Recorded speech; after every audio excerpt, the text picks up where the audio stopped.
안녕하세요. 오랜만에 이렇게 젊은 피들 앞에 서니까 기분도 좋고 설레기도 합니다. 제가 은퇴한 지가 10년이 넘었거든요.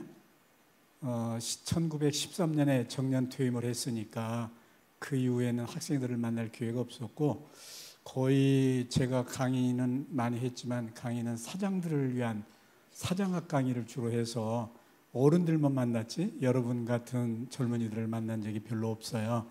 그래서 오늘 설레기도 하고 좀 내가 과연 헛소리, 여러분들에게 도움이 안 되는 헛소리 하지 않을까 두렵기도 하고 그렇습니다. 혹시 양 교수님 소개할 때 들으면서 좀 이상하다고 느끼지 않았어요? 저는 경영대 교수거든요. 은퇴는 했지만 경영대 교수, 경영대 학장도 지냈고 대학원장도 지냈고 많은 보직을 해서 경영대 교수로 34년, 그리고 연구원으로, 경영대 교수가 되기 전에 연구원으로 또 한 6년을 해서 40년 동안 학계에서 살았던 책상 물림이에요. 그런데 조금은 다른 교수들하고 다른 부분이 좀 있지요. 경영대 교수가 어떻게 미술재단 이사장을 하나 궁금하지 않았어요? 하나도 안 궁금했어요? 그리고 예술이 미래다, 경영이 미래다 그러면 모르겠는데 예술이 미래다, 이것도 좀 웃기지 않아요? 하나도 안 웃긴가 봐요. 여러분 진지하게 들으실 것 같네요. 먼저 혹시 여러분 미술관이나 갤러리 가본 적 있으세요? 손 한 좀 들어보세요.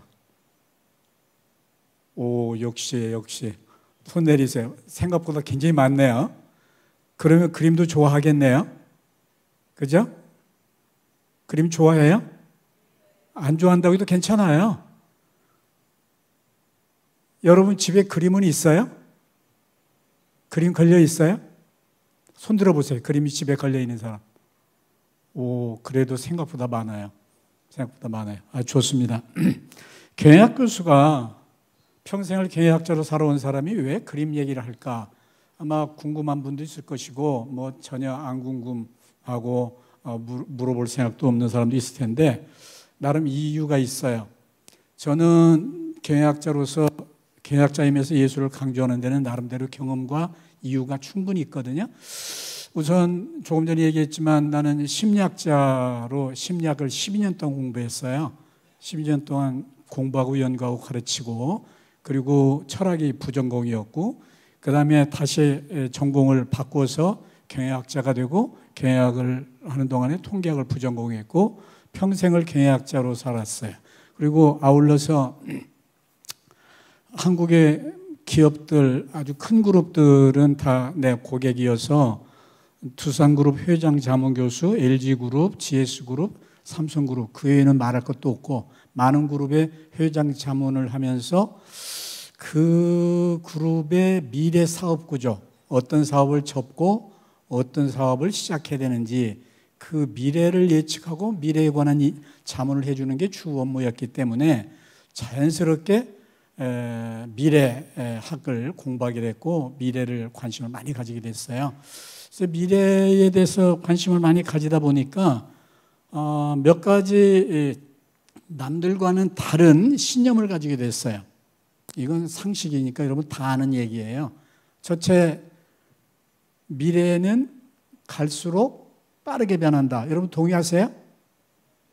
옛날에는 제가 젊었을 때는 강산이 10년이면 변한다고 했어요. 10년이면 세상이 변한다. 강산이 변한다 그랬거든요. 근데 지금은 1년에 2번씩 변한대요. 쌍둥이도 세대차를 느낀대요.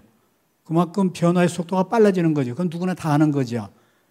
변화 속도가 빠른 건 맞는데 변화가 어떤 식으로 일어날지, 미래가 어떻게 될지는 아무도 몰라요. 아마 여러분 지금 답답할 거예요. 한창 젊은 시절, 미래를 위해서 고민해야 될 시절이기 때문에 미래가 어떻게 될지를 안다면 남다른 준비가 필요할 텐데 미래가 빨리 변하고 급변하고 미래가 불투명화되는 건 알겠는데 아무도 미래를 몰라요. 저는 경영학자이고 미래학자로서 기업과 정부의 자문을 오랫동안 했는데 따라서 남들보다 더 많은 미래에 관심과 공부를 했지요. 그런데도 저도 몰라요. 미래가 어떻게 될지 정말 몰라요. 그거는 미래를 아는 사람은 없고 아마 하나님만이 미래를 아실 것 같아요. 사람은 아무도 아는 사람이 없어요. 그런데 우리가 모른다고 해서 손 놓고 있어도 되는가? 그건 아니에요. 미래가 급변하면 급변할수록 대응 능력이 굉장히 중요해지는데 이런 급변하는 환경 속에서는 사람이 세 종류로 딱 분류가 될 거예요. 첫째는 뭐죠? 미래를 만드는 사람. 미래를 이끌고 가는 사람이라는 뜻도 되겠죠. 두 번째는 그 미래에 적응해서 잘 살아내는 사람. 그 다음에 셋째 분류가 뭐예요? 뭐 수포자란 말은 들어봤어도 미포자란 말은 못 들어봤죠. 미래를 포기하고 사는 사람. 난 모르겠다. 도대체 못 쫓아가겠다. 기술 발전이 너무 빠르니까 그거 쫓아가기 힘들고 세상이 너무 빨리다 보니까 내가 뭘 어떻게 해야 될지 모르겠다. 내 미래가 어둡고 불투명하다. 그래서 아예 생을 포기해버린 사람도 적지 않게 나와요. 내가 예술에 관심을 갖게 된 시발점 중에 하나도 그거예요. 우리나라가 세계에서도 가장 높은 자살률 알고 있죠? 자살률이 세계에서 가장 높아요. 참 불명예스럽게도. 그런데 자살률이 높은 것도 문제지만 더 문제가 되는 건 누가 자살하냐죠. 도저히 살 수가 없어서 가난해서 배고파서 어떤 이유로 그래서 자살을 한다면 이해라도 되는데 놀랍게도 자살하는 부류가 두 분류로 딱 나눠져요. 모든 계층에서 자살이 있지만 제일 심각한 게 젊은 사람들. 여러분 또래거나 여러분들 좀 젊거나 그런 사람들 청년 자살률이 엄청 높아요. 청년이면 한참 꿈꿔야 되잖아요. 그죠? 미래를 해서 미래를 대비도 하고 꿈도 꾸고 미래를 위한 희망이 쳐서 밤점에 안 와야 될 텐데 반대로 삶의 의지를 꺾어버리고 자살하는 사람이 너무 많아요. 이거 불행하지 않나요? 개인에게도 문제지만 우리 사회도 문제가 심각하죠. 또 하나의 자살 그룹, 자살률이 높은 그룹이 누굴 것 같아요? 에? 잘 안 들리는데? 얘가 귀가 나쁜가 봐요. 노인. 노인. 내가 노인이라서 노인 소리 듣기 싫은가 봐. 노인 물론 자살하지요. 그런데 내가 관심 갖는 건 노인들 자살률이 아니고 실제로 노인보다 더 자살률이 높은 게 소위 말하는 성공인들이에요. 성공한 사람들, 돈을 많이 번 사람들, 많이 출세한 사람들, 많은 인기를 얻은 사람들, 연예인들 자살하는 거 많이 봤죠? 탤런트 연예인들, 가수들 자살 많이 하는 거 봤죠? 학자들도 자살을 많이 해요. 내가 자문을 했던 큰 그룹의 회장도 2사람이나 자살을 했어요. 그런가 하면 정치인도 자살 많이 하죠? 노무현 대통령이 자살했죠? 또 누구죠? 노회찬 씨도 자살했죠? 다 인기 있는 정말 존경받던 정치인들이잖아요. 그 외에도 정말 존경받는 사람들, 롤 모델이 됐던 사람들, 나도 저 사람처럼 저렇게 되고 싶어 해서 많은 사람들이 노력을 했던 사람들이 자살을 너무 많이 해요. 이거 충격적이지 않나요? 여러분 꿈이 뭔지를 모르겠는데 나도 저 사람처럼 되고 싶다 해서 노력을 해왔는데 어느 순간에 그 롤 모델이 자살을 해버리면 여러분 어떻게 되겠어요? 왜 이 성공한 사람이 자살을 할까요? 생각해 봤어요? 성공한 사람이 자살률이 높아요. 그러면 나는 그런 성공 안 하고 싶어요. 뭔가 문제가 있으니까 자살했을 거 아니에요. 성공 자체가 목적이 아니었고 목적인 줄 알았는데 성공해보니까 아무 가치가 없다. 그러니까 자살했을 거 아니에요. 그죠? 성공이 그토록 부자가 돼서 돈 많은 부자가 돼서 즐겁고 행복했다면 자살할 일이 없고 출세를 해서 높은 자리에 올라가서 그게 행복했다면 자살할 이유가 없잖아요. 인기를 만인의 인기를 모아서 간 곳마다 사인해달라고 달려들고 그저 그 사람이 움직이기만 하면 구름처럼 사람들이 따라다니고 그래서 행복하다면 그 사람들 결코 자살 안 했을 거예요. 뭔가 문제 있어 보이죠? 그래서 나는 이게 돈이 전부가 아니구나. 출세가 전부가 아니구나. 지식이 전부가 아니구나. 뭔가 문제가 있다는 데서부터 시작해서 예술에 관심을 가지게 됐어요. 어쨌든 미래를 만드는 사람, 따라가는 사람, 포기하는 사람 세 종류가 있는데 여러분은 이 중에 어느 쪽에 되고 싶으세요? 될 수만 있다면. 포기자가 되고 싶진 않죠. 그러면 그 비극이잖아요. 인생에 성공했는지 실패했는지 모르겠지만 미래를 포기했다면 그건 성공한 사람이 아니죠. 뒤쫓아가는 사람도 숨가쁘죠. 계속 힘들게 쫓아갔는데 가서 보니 나는 이만큼 가면 미래는 저만큼 달아나 버리고 계속 헉헉대야 된다면 그것도 아니고 결국은 뭐죠? 가능하다면, 모든 게 가능하지는 않지만 가능하다면 미래를 만드는 사람이 돼야 되지 않겠습니까? 그런데 그게 뜻대로 되나? 미래를 만드는 사람이 돼야 되는데 미래를 만드는 사람이 되려면 지금부터 뭔가 달라야 된다는 거죠. 나는 오늘 강의 제목을 떠나서 내 개인적인 얘기를 좀 할게요. 여러분들 혹시 관심이 있을지도 모르겠고 도움이 될지 모르겠는데 나는 대학에서 심리학을 공부했어요. 대학에서 심리학을 공부했고 아까 말한 것처럼 대학원까지 마쳤고 그리고 연구소에서 연구실장까지 했어요. 그리고 다시 전공을 바꿨어요. 심리학을 하다가 전공을 바꿔서 경영학을 했고 경영학을 오래 공부했죠. 그리고 국비 유학생이 돼서 미국에 유학을 했어요. 미국에서 박사학위를 땄고 돌아와서 교수가 됐어요. 그 다음에 교수가 된 뒤에는 너무 정신없이 학교 안에서 학장, 대학원장, 처장, 학교 안에서 할 수 있는 보직을 다 했고 밖에서도 학회 회장을 5군데나 했고 그리고 정부에서도 위원장을 여러 군데 했고 그 기업에 자문교수를 많이 했어요. 그 얘기 들으면 좀 성공한 것 같죠? 잘 산 것 같죠? 그런데 그러면 그럴수록 내 속에서 열등감이 너무 커서 행복하지가 않았어요. 겉보기에는 남들 보기에는 그럴듯하고 친구들 동료 교수들은 나를 금수저로 생각을 했어요. 항상 난 웃고 다니고 돈도 잘 쓰고 여유 있어 보이고 항상 자신만만해 보이니까 금수저로 알았어요. 근데 사실 내 속에는 엄청난 열등감이 있었어요. 왜 그랬을 것 같아요? 나는 어렸을 때 내가 4살 때 아버지가 돌아가시고 가정이 해체돼 버렸어요. 가정이 풍지박산이 나가지고 나는 남의 집에 얹혀 살다가 초등학교를 마치면서 학벌은 그걸로 끝났어요. 그 다음에는 이제 더 이상 얹혀 살 수 없으니까 내가 벌어서 먹고 살아야 되죠. 그래서 5만 가지 일을 다 했는데 제대로 된 일을 하나도 못하고 배운 것도 없고 어린아이가 할 수 있는 일이 뭐겠어요. 그래서 돼지 치는 집에 돼지밥 짠밥 먹으러 돌아다니는 리어커 끌고 배달 다니는 일 온갖 일을 다 했어요. 그것이 21살 때까지 그랬어요. 그런데도 그때 불행하다는 생각을 단 한 번도 해본 적이 없어요. 내가 불우하다, 불행하다, 내가 불쌍하다 그런 생각 해본 적이 없어요. 그런데 22살 때 처음으로 공부가 너무 하고 싶었어요. 공부가 너무 하고 싶어서 배달 다니면서 영어 단어장을 사가지고 뒷포켓에 꼽고 다니면서 잠깐 쉬는 시간에 단어 외우고 공부하고 그렇게 했어요. 그러다가 중학교 졸업 자격 검정고시가 있다는 얘기를 듣고 한 2달 공부했나? 3달 공부했나? 그런데 검정고시를 한번 봐봤어요. 그런데 붙어버렸어요. 이제 드디어 나도 중학교 졸업자라는 얘기를 들을 수 있게 됐죠.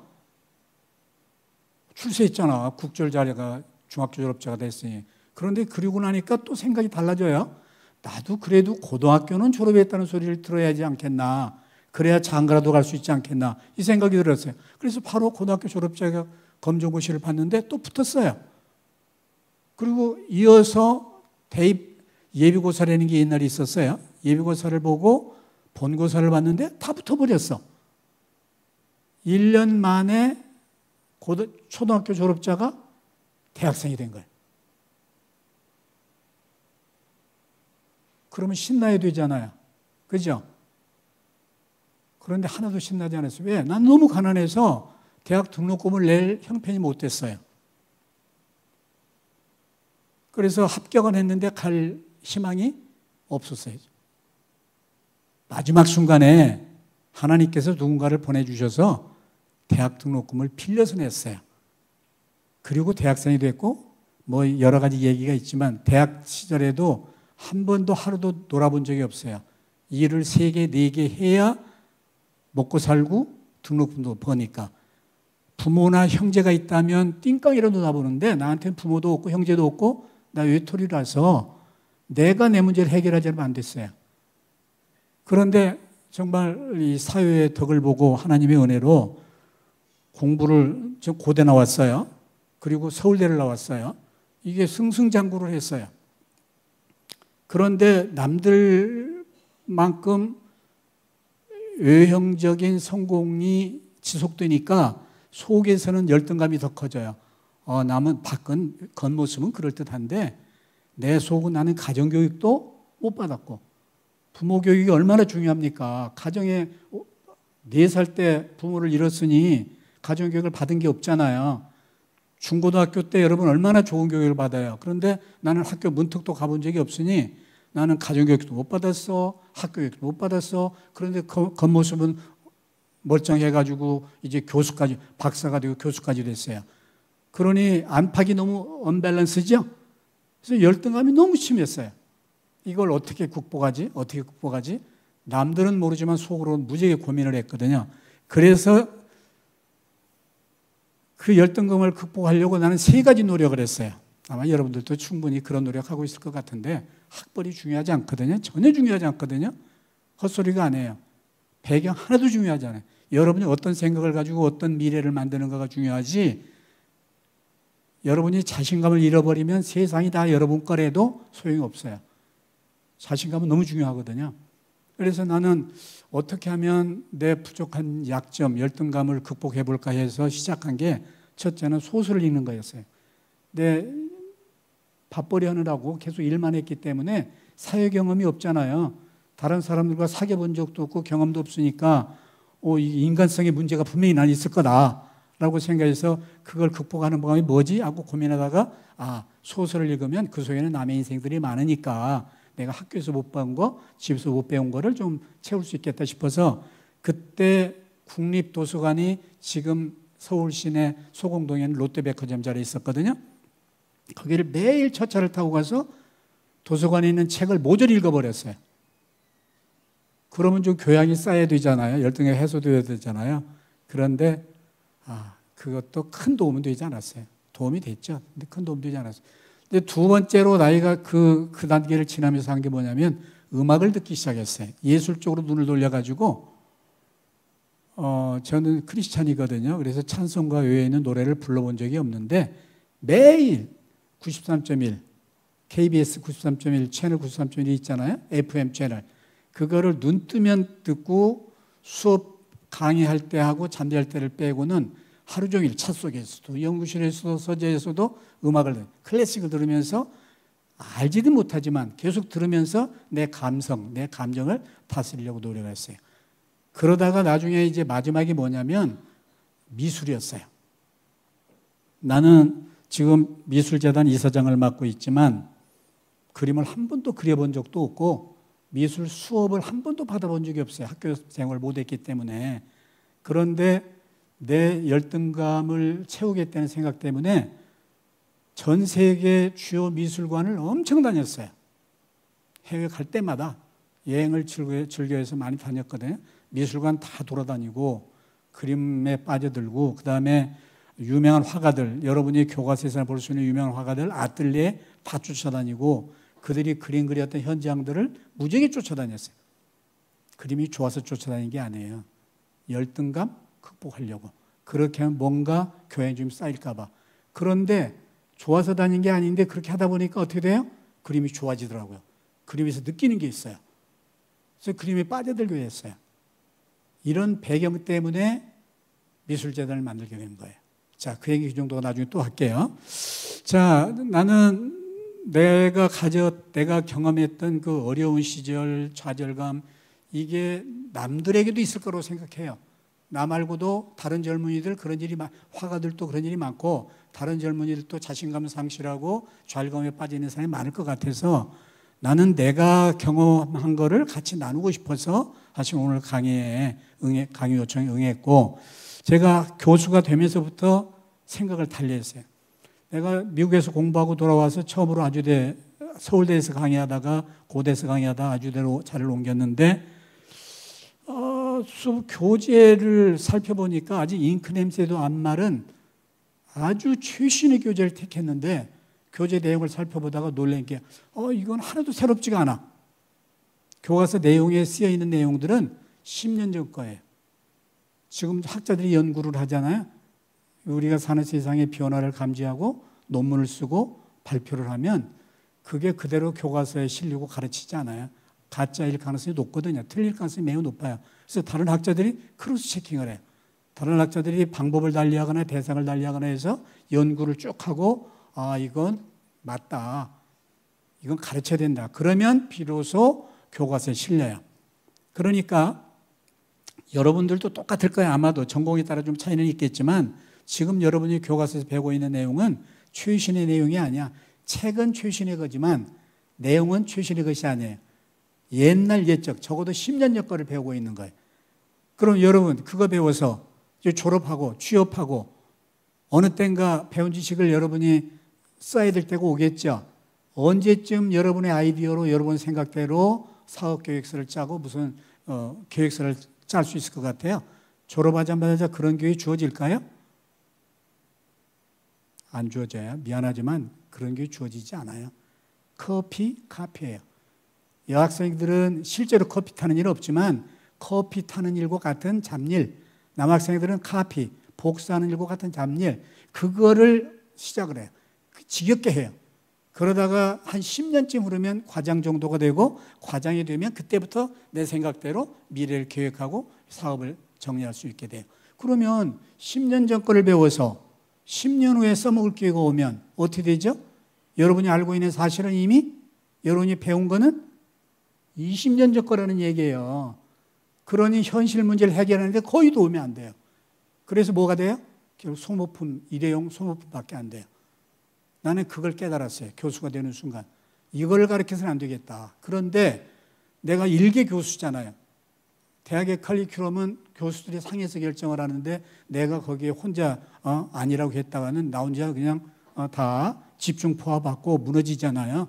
또 내가 혼자 내 생각이 정답도 아니고 정답이라고 말할 수 없잖아요. 그래서 생각한 게 뭐냐면 학교가 정한 커리큘럼대로 가르치되 나는 과거가 아니라 미래를 학생들에게 가르치고 싶어. 그래서 RPM이라는 소학교를 만들었어요.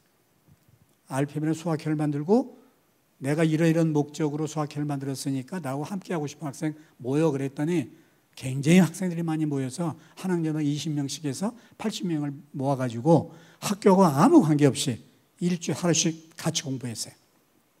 따로 가르치니 일주일 하루. 그때 내가 주로 했던 게 뭐냐면 향후 5년에서 10년 사이에 한국에서도 중요한 문제로 떠오를 이슈가 뭐냐. 우리 그걸 한번 찾아보자. 그래서 학생들이 퍼져가지고 외교관이라든가 신문 기자라든가 또 앞서가는 얘기 떠드는 교수라든가 뭐 외교관 이런 사람들 찾아다니면서 이슈를 컬렉팅했어요. 앞으로 한국에서 중요한 문제가 될 그런 이슈가 뭐냐. 그래서 그걸 쭉 찾아온 다음에 이거를 정리를 해서 소그룹별로 5명에서 7명 소그룹별로 하나씩을 베껴서 이들이 연구해봐.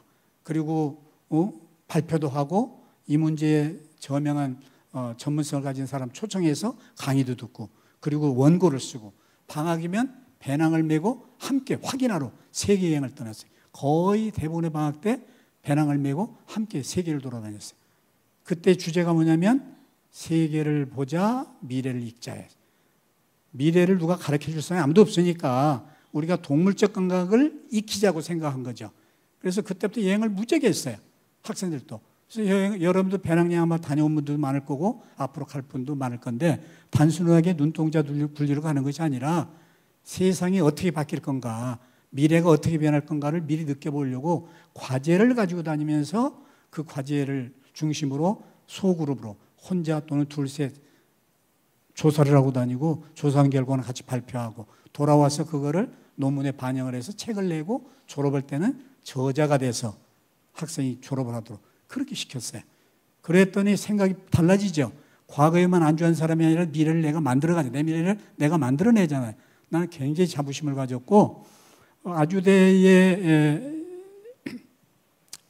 지망한 신입생들 인터뷰를 해보면 아주대 경영대 왜 아주대 경영대를 지망했냐고 물어보면 상당수가 RPM이라는 얘기를 듣고 왔다. 내가 지도하고 있는 소확회가 있다는 얘기 듣고 그게 좋아서 왔다. 그런 소리가 나오니까 자부심 무지하게 느끼죠. 그랬었어요. 짧게 그 정도로 얘기하고. 그래서 내가 교육을 하면서도 과거를 위한 교육보다는 과거를 안 가르칠 수는 없어요. 가르치고 배워야 돼요. 그렇지만 과거에서 끝나면 여러분은 소모품이 된다. 그래서 미래를 이끌기는커녕 쫓아가기도 바쁘다. 그러니 스스로 동물적 감각을 키워라라는 게 내 메시지예요. 정답은 모르지만 세계 환경의 변화를 여러분이 직접 진단하고 캐치하려고 애를 쓰고 그런 다음에 이런 문제가 벌어지면 내가 어떻게 대응할까를 미리 도상 연습을 많이 해보라는 거예요. 그러면 어떤 미래가 와도 여러분들은 포기 안 해요. 여러분이 만들거나 적어도 쉽게 적응을 할 수 있어요. 그 다음에 나는 내가 이런 경험을 가지고 우리 아이들을 가르칠 때 우리 아들만 셋이거든요. 나이가 이제는 많아요. 나도 나이가 많고 아들도 지금 거의 50대가 돼가는데 세 아이들을 키웠어요. 근데 과외 한 번도 한 적 없어요. 학원도 단 한 번도 간 적 없어요. 세 아이 다. 열심히 놀았어요. 과외하고 성적 따봐야 그 쓸모 하나도 없거든요. 나는 그렇게 생각했어요. 그래서 아이들한테 공부라는 단어를 단 한 번도 쓴 적이 없고 세 아이가 다 학교를 마칠 때까지 성적표를 단 한 번도 본 적이 없어요. 네가 하고 싶은 거 하고 놀고 싶은 데 놀아라. 그게 건강해지는 비결이고 미래를 대비하는 거다. 나는 지금도 확실히 그렇게 믿어요. 그래서 세 아이가 다 큰아이는 가수가 꿈이어가지고요. 열심히 노래하고 녹음하고 혹시 여러분 김동률 씨라고 알아요? 전람회 여러분 세대 차이가 좀 있으니까 모를 수도 있는데 꽤나 유명한가 봐요. 김동률 씨하고 우리 큰아이가 둘이 듀엣으로 노래를 하고 다녔어요. 그거 박수 쳐주고 잘한다. 노래하고 살면 평생 노래하고 살면 얼마나 좋아. 그랬는데 대학 시험에 떨어지더니 주제 파악이 되더라고요. 나는 노래를 좋아하긴 하지만 노래로 밥 먹고 살기는 어려울 것 같으니까 공부하고 대학 가야 되겠다. 그래서 대학 갔어요. 지금은 뉴욕에서 투자금융회사 사장을 해요. 지가 찾아간 거예요. 나는 하나도 도와준 적 없어요. 대학을 가라는 말도 한 적이 없고 어느 대학 가라 뭘 전공해라 한 말도 한 적 없어요. 단지 네 인생은 네 거니까 결과에 책임질 사람이 결정권 갖는 게 맞다. 그게 내 생각이에요. 우리 아이가 잘 되잖아요. 그럼 난 무지하게 기쁘겠죠. 지금도 자랑해요. 자랑하고 다니겠지만 거기가 끝. 인생은 개꺼예요. 우리 애가 잘못되죠. 굉장히 속상하겠죠. 가슴이 아프겠죠. 그래도 거기가 끝. 내가 대신 살아줄 수 없어요.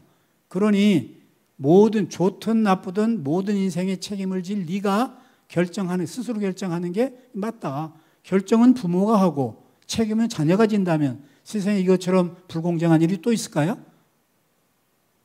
잘 되든 못 되든 자기 인생은 자기 결정하는 거. 그래서 철저하게 간섭을 안 했고 그래서 공부하라는 말, 성적 보자는 말 일치 안 하고 네 인생이니까 알아서 해. 그랬더니 겁을 먹는지 알아서를 잘 가더라고요. 둘째는 컴퓨터 게임 도사예요. 박사까지 했는데도 지금도 밤새 대학에서 가르치면서도 밤새 게임해. 오케이, 그게 네 인생. 네가 정했으면 오케이. 막내 녀석은 춤을 그렇게 좋아해요. 춤하고 영화를 좋아해가지고 지네가 다닌 대학에 살사 클럽을 만들었어요. MBC의 백댄스까지 했어. 얼마나 신나는 인생이야? 그런데 지금 여러분도 아마 말하면 잘할 회사의 대표이사예요. 다 이렇게 성공하는 건 아니에요. 그리고 이게 성공인지 아닌지도 몰라요. 그렇지만 자기가 결정하고 자기가 진단하고 자기가 대책 세우고 자기가 노력해서 적어도 현 시점에서는 포기자는 아니다라는 거죠. 이렇게 아이들을 그냥 방치하는 건 절대 안 해요. 나는 대신에 아이들한테 여행을 무지하게 많이 보냈어요. 여행. 배낭여행 혼자 가는 거, 가족여행 가는 거, 지금도 매년 전 세계를 돌고 있고 현 시점, 오늘도 큰아들 가족은 포르투갈에 가 있어요. 직장인인데도. 나는 여행이 우리의 상상력과 우리 미래를 판단하는데 크게 도움이 된다고 생각해서 과외나 사교육은 일치시킨 적이 없지만 여행에는 투자를 아끼지 않았어요. 그 다음에 두 번째로 나는 새 아이하고, 그래도 내가 교수잖아. 교수니까 이제 폼나게 뭐 좀 해야 되잖아요. 아이들을 위해서 한 게 사부자 세미나라는 걸 매 주말에 했어요. 사부자 세미나. 어쩌 보이죠? 그게 뭔지 알아요?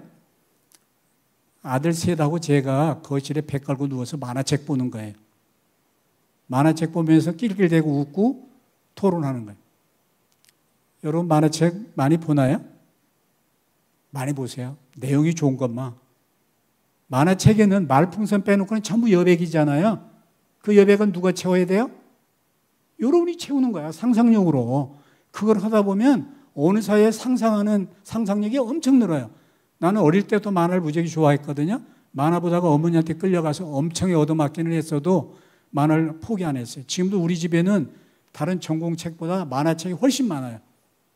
세 아이 다 독립했는데도 이 만화가 아이들의 생각을 깨워주는 데는 크게 도움됐다고 봐요. 뭐 그거 외에도 지 좋아하는 예술 행위, 음악 좋아하지, 미술, 그림 좋아하지, 노는 거 좋아하지, 이거 노는 게 아니에요. 내가 볼 때는 미래를 위한 준비인데 대부분의 어른들은 논다고 그래요. 이거를. 그래서 못 놀게 했기 때문에 여러분들 상상력을 키울 수 있는 아주 좋은 교육, 기회를 잃어버린 거예요. 아까 얘기한 것처럼 제가 재벌그룹 회장들 자문을 오래 했어요. 근데 한 번도 잘린 적이 없어요.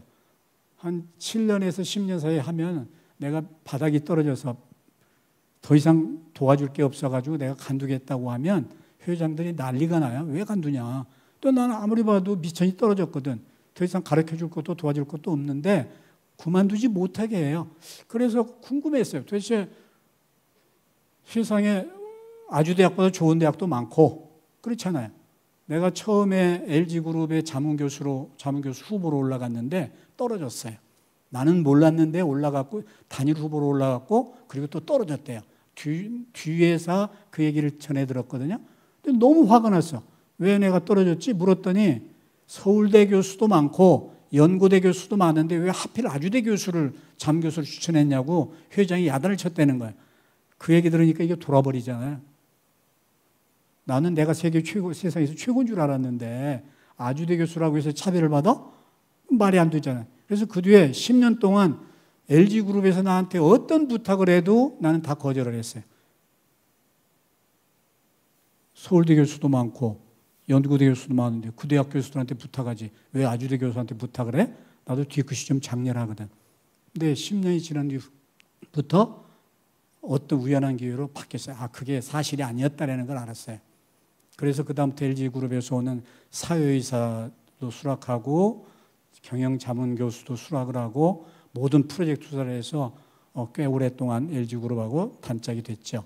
근데 내 궁금증은 왜 나를 저 사람들이 그렇게 붙들어 두려고 했을까? 정말 그 양반들 말대로 서울대 교수도 많잖아요. 연고대 교수도 많잖아요. 아주대보다 좋은 대학 많이 있죠. 그렇죠. 여러분도 아마 여러분 남서울대학이라는 것 때문에 혹시라도 마음의 상처를 받거나 자신감이 없다면 그거는 오늘 내려놓으라고 하는 얘기. 그거 하나도 중요하지 않다는 얘기를 하는 거예요. 서울대도 연고대도 아닌데 아주대 교수가 왜 그렇게 귀한 대접을 받았을까? 이유가 뭘 것 같아요? 학벌로 치면 나보다 좋은 사람 수두룩해요. 그리고 현직도 나보다 좋은 사람 수두룩해. 근데 그 사람도 다 제끼고 나한테 얘기를 들으려고 했던 이유.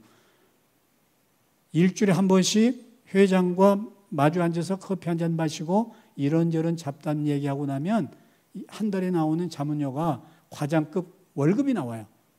대단하잖아요. 그죠? 근데 나는 해준 게 없는 것 같은데 왜 회장들이 좋아할까? 답을 모르겠더라고요. 근데 지금은 알아요. 내가 허튼 소리를 많이 해서 그렇구나.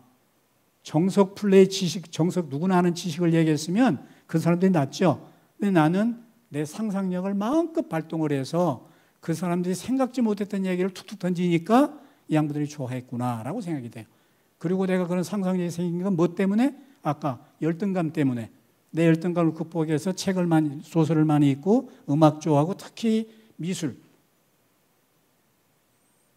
이 예술을 가까이 하니까 어느 사이 나도 모르게 내가 변했다는 거죠.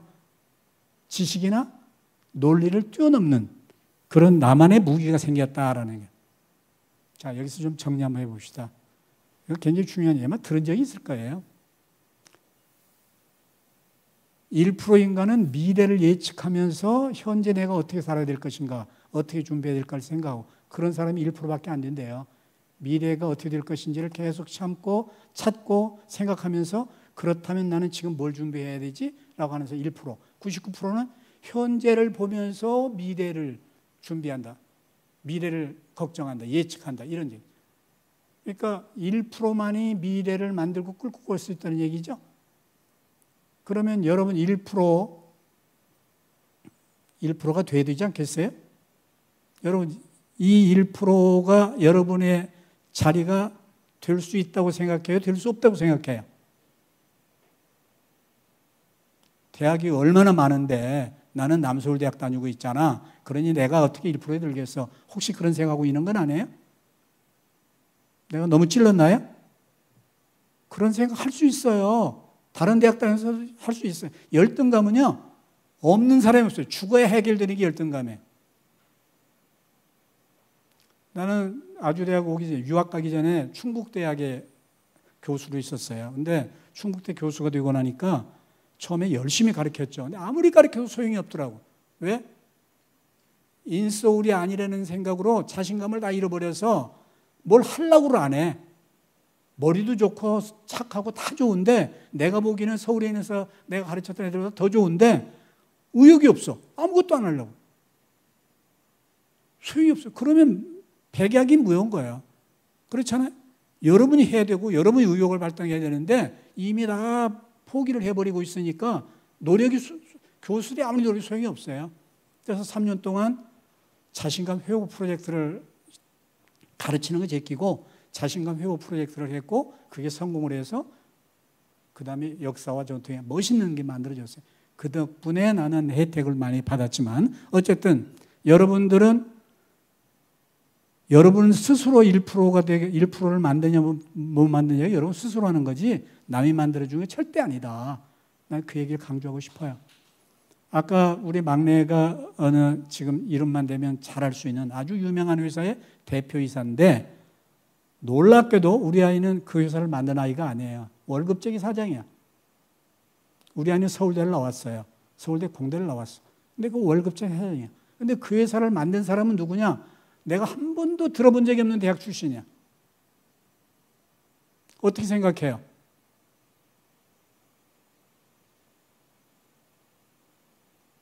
배경이 학벌이 미래를 결정하는 거 아니에요.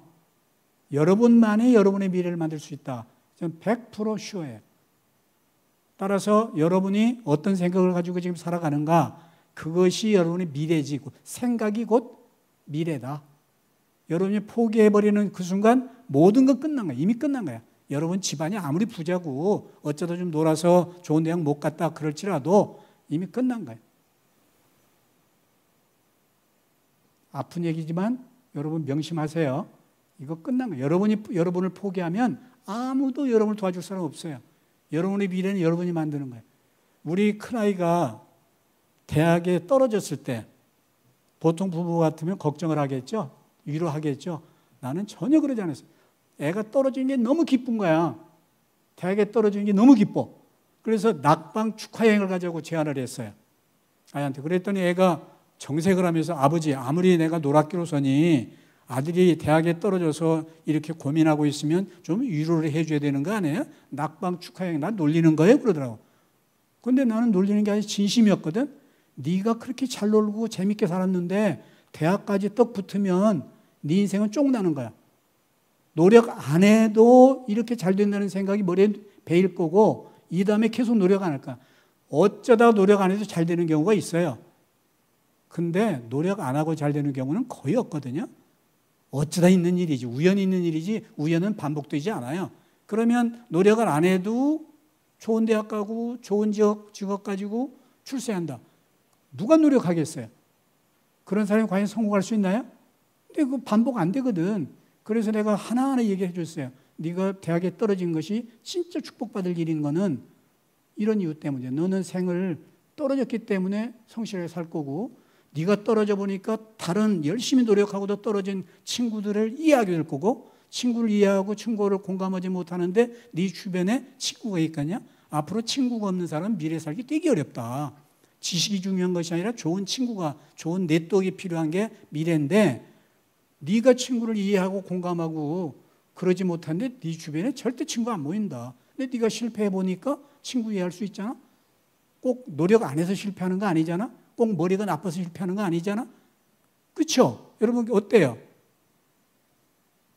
실패는 여러 가지 이유로 올 수 있어요. 내 책임 아닐 때도 많고요. 그런데 그 결과만 놓고 사람을 판단해버리면 주변에 친구 없어요. 아무도 네 친구 하려고 안 해. 친구가 없어지면 네 삶이 얼마나 고달퍼지고 힘들어질지 알아? 그렇게 한 4가지를 얘기했더니 얘가 그때서 정색으로 이해를 하더라. 알았다고. 낙방 축하여행을 하자. 그래서 가기로 했어요. 그때 옆에 둘째 놈이 듣고 있더니 나도 내년에 떨어질 거니까 미리 가면 안 돼요 이러더라고.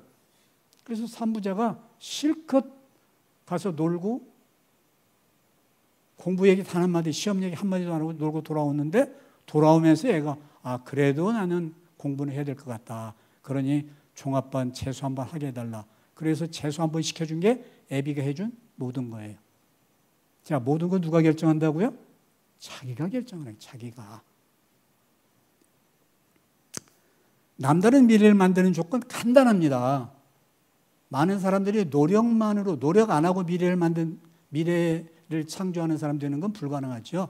노력 없이 안 돼. 그건 분명해. 노력 없이 되는 건 우연이고 우연은 반복되지 않는다고 얘기했죠. 분명히 남다른 노력이 필요해요. 남다른 사람 되고 싶다면 남다른 노력 분명히 필요합니다. 그런데 남다른 노력만으로는 절대 미래 만들지 못합니다. 뭐가 필요해요? 남다른 생각이 필요해요. 남들과 똑같이 살면서 남다른 미래를 꿈꾼다? 그런 일 없어요. 남들 하는데 맨날 쳐다보는 게 남이야. 이웃이고 친구고 남 쳐다보면서 남들처럼 하고 남들과 비교하고 열등감 느끼고 자신감, 우월감 느끼고 그러면서 남들 따라하고서 결과는 남과 다른 미래가 만들어지기를 꿈꾼다면 그건 도둑놈이고 실제로 존재하지도 않아요. 어렵고 힘들어도 남다른 생각을 하라는 거예요. 남다른 시각을 가지라는 거예요. 남다른 상상을 하라는 거예요.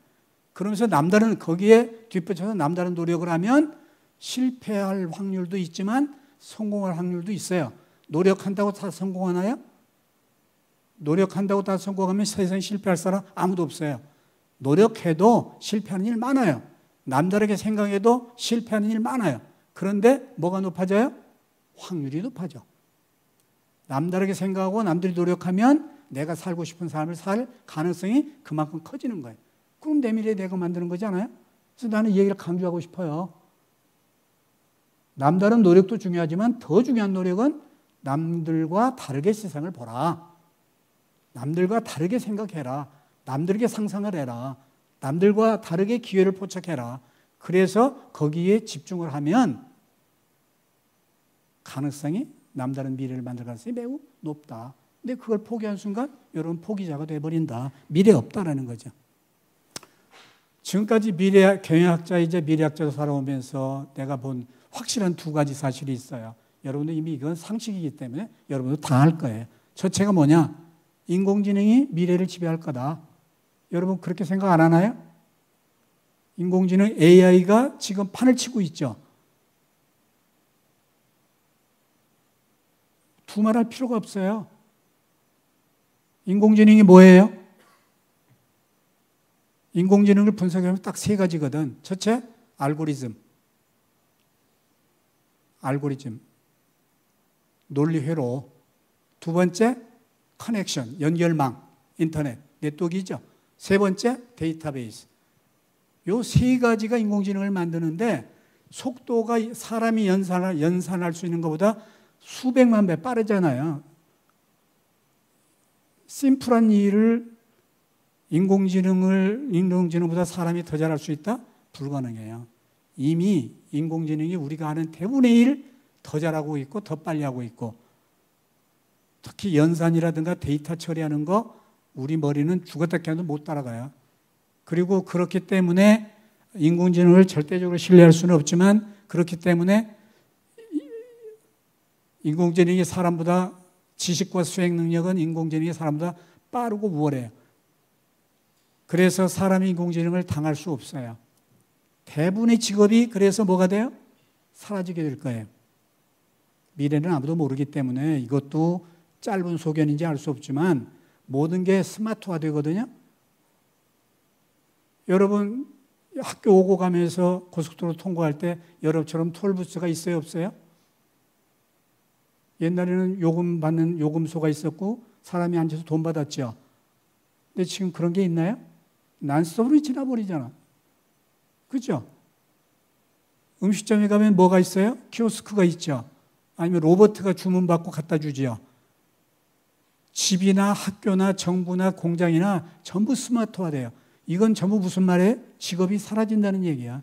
옛날에는 막노동이나 이 로봇가 대신해주고 인공지능이 대신한다고 그랬는데 지금은 생각하는 일까지도 인공지능이 해요. 여러분 더 잘 알겠죠, 나보다. 법무법인에 가면 변호사들이 쓴 상고서, 고소장 이런 거 인공지능이 다 써요. 판사들이 재판하고 나서 판결문 쓰는 거 인공지능이 쓰면 훨씬 정확하고 빨라요.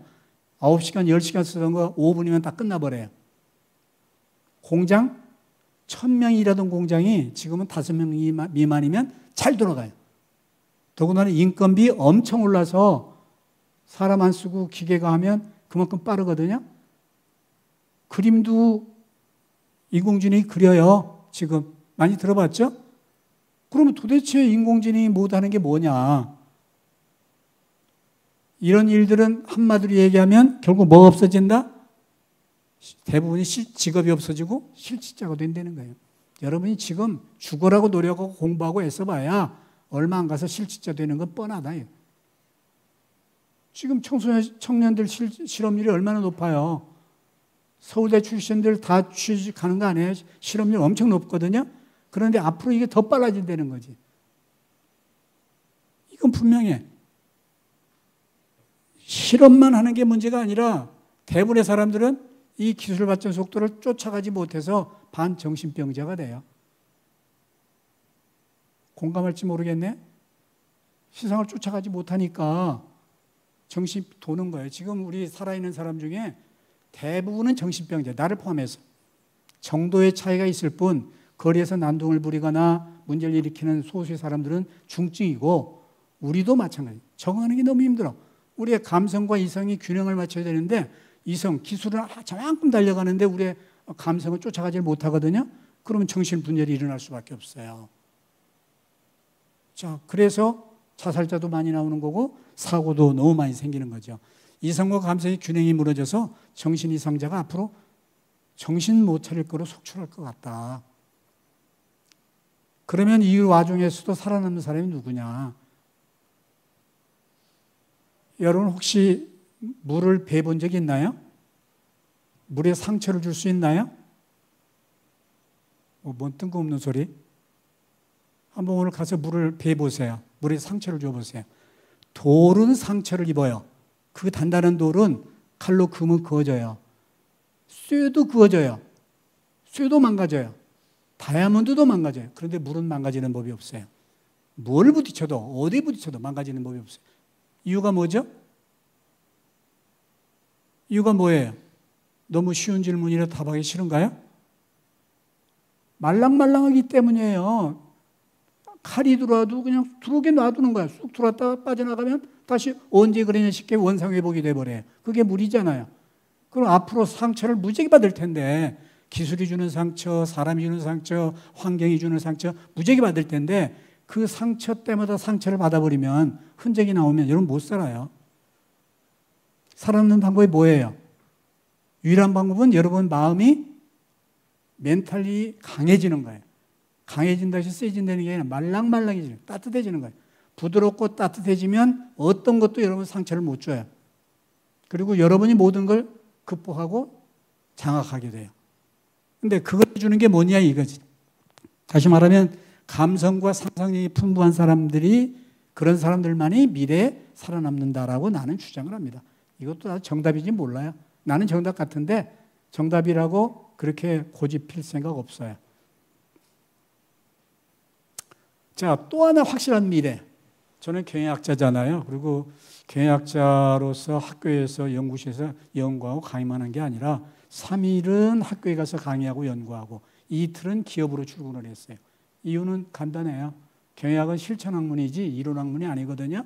그래서 현실 문제를 해결하지 못하는 학자가 무슨 경영학자냐라는 게 내 젊었을 때부터 생각이에요. 그래서 현실을 알려고, 현장을 알려고 기업에 가고 내가 알고 있는 지식을 적용해서 문제가 풀어지는지 도움이 되는지 보려고 가는 거예요. 그래서 현장에서 기업에 가서 얻은 지식 가지고 돌아와서 연구하고 가르치고 또 내가 공부한 거 가서 다시 가르치고 그렇게 현장과 대학을 동시에 양발을 놓고 다녔어요. 그런데 그러다 보니까 한국 기업들의 속살을 다 보게 됐죠. 지금 한국 경제는 정말 잘 나가고 있고 세계 최고의 기업들이 속출하거든요. 그런데 한국 기업 실체를 알고 보면 한국 기업의 미래가 암담하다라는 게 내 진단이에요. 왜? 한국 기업들은 그동안에 카피 머신이었어요. 복사기였어요. 선진 기업들의 제품 재빨리 복사하고 선진국들의 기계, 생산기계 복사하고 선진국들의 공장 복사하고 전부 복사한 것들 우리가 만든 게 몇 가지 안 돼요. 거의 없다고 보는 게 정답이에요. 전부 뺏겼거든요. 복사를 했거든요.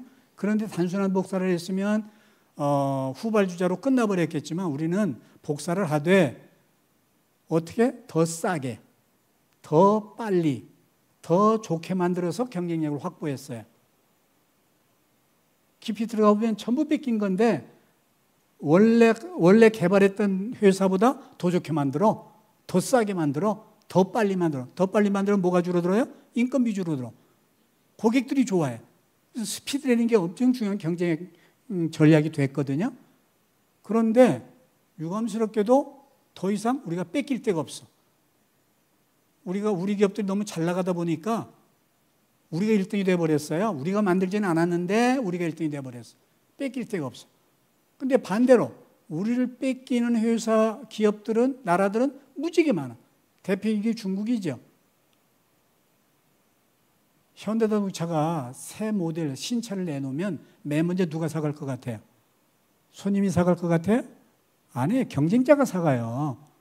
벤츠가 사가고 BMW가 사가고 중국 회사가 사가고 다 다른 경쟁사가 사가요. 그래서 완전히 리엔지니어링이라고 하죠. 완전히 재분해를 해가지고 현대차의 장점이 뭐냐? 그거 찾아내서 그보다 더 좋게 만들어버려. 우리는 고작 해야 좀 더 원가 줄이고 고작 해야 좀 더 품질, 내구성 오래가게 만들고 이렇게 했는데 이제는 우리를 뺏기는 회사가 너무 많아지니까 이대로 간다면 우리 미래 없다는 게 돼. 확실한 진단에 아마 10년 못 넘길 거다. 그러면 여러분 어떻게 해야 돼요? 한국 기업이 망하면 여러분도 같이 망하는 거예요. 우리 나라도 망하는, 국가도 망하는 거고 우리 미래 없어요. 그 기업이 누가 만든 기업이든 누가 오너든 그건 중요하지 않아요. 그건 우리 미래거든요. 그럼 이제 뺏길 데가 없으면 그런데 계속 1등을 하고 선두를 하고 싶으면 뭘 해야 돼요? 뭘 해야지 1등 자리를 유지할 수 있을까요? 만들어야 되잖아. 우리가 창조를 해야 되잖아. 그죠? 누구 걸 뺏기려고 하지 말고 내가 새로운 상상력, 새로운 아이디어로 새로운 걸 만들어서 계속 선두를 유지해야 되는데 유감스럽게도 우리는 상상력이 고갈돼 버렸어요. 암기는 잘하는데 찍기는 잘하는데 그죠? 시험은 잘 보는데 상상하라고는 못해요. 그런 훈련을 가정에서도 받은 적이 없고 학교에서도 받은 적이 없고 회사에서도 한 적이 없어요. 오로지 점수, 성적, 그죠? 이것만 강조를 했기 때문에 상상력을 익히고 상상력을 키울 수 있는 일은 전부 논다고 어른들이 치부를 해버렸기 때문에 어렸을 때는 그렇게 상상력이 좋더니 천재 같은 아이들이 대학쯤 졸업하고 나면 다 둔재가 돼 있어요. 이게 문제. 자, AI가 창궐할 거다. 그 다음에 한국 기업들 미래가 암담하다. 두 가지 사실. 그러면 우리 어떻게 해야 되죠? 이거는 틀림없는 사실이에요. 다른 건 불확실하지만 이거는 현재를 말하는 거예요. 우리 어떻게 해야 될까요? 여러분은 어떻게 해야 될까요?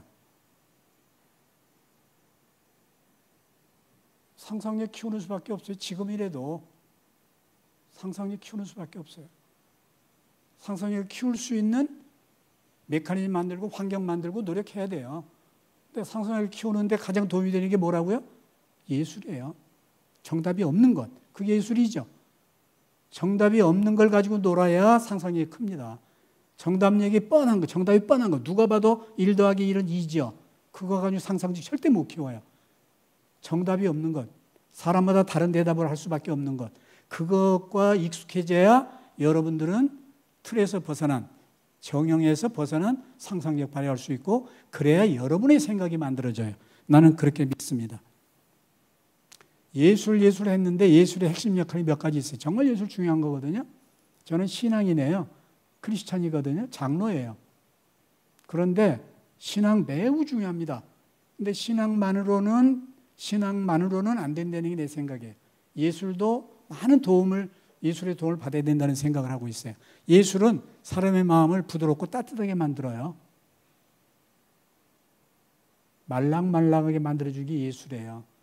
그림을 보고 있으면 우리가 지금 앞에서 소개를 하겠지만 우리 미술재단이 우리 시민들을 위해서 여러 가지 좋은 일을 하는데 그 중에 하나가 예술 수업이에요. 전부 무료거든요. 와서 전시장에서 그림을 보고 자기 마음에 드는 그림 하나를 찍어서 그림과 대화를 해요. 그리고 글을 써요.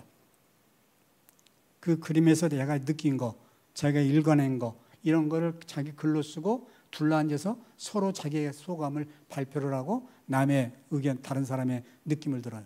근데 같은 그림을 보고 글을 썼는데 같은 느낌이 하나도 없어요. 다 달라. 우리 모두는 다르다는 것을 가장 극명하게, 가장 즉각적으로 봐줄 수 있는 게 그림이다. 느껴요. 이렇게 다르게 볼 수 있구나. 부모와 자식이 함께 오는, 어린아이들도 많이 오거든요. 엄마 손잡고. 애들이 바라보는 그림, 어른이 바라보는 그림이 완전히 달라요. 그러면 인정 안 할 수가 없죠.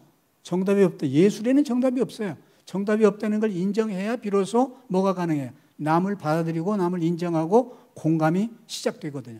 거기서부터 상상력이 싹을 틔워요. 예술은 감성, 공감 능력, 상상력을 키워주는데 절대적이다. 이거는 정답일 것 같아요. 그 다음에 예술은 개인에게는 산소 같은 거예요. 여러분 차를 운전하고 고속도로를 달리다 보면 길가에 도로공사가 써놓은 글들이 많죠. 졸리면 뭐 하라고요? 창문 여세요라는 말을 많이 써놨어요.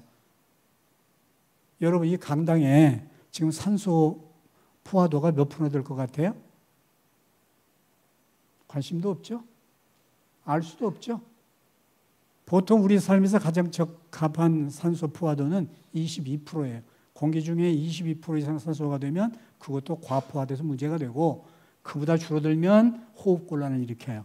지금 서울 시내 공기의 산소 포화도는 18%밖에 안 돼요. 그래서 서울서 살기 힘든 거고 호흡하기 힘든 거예요.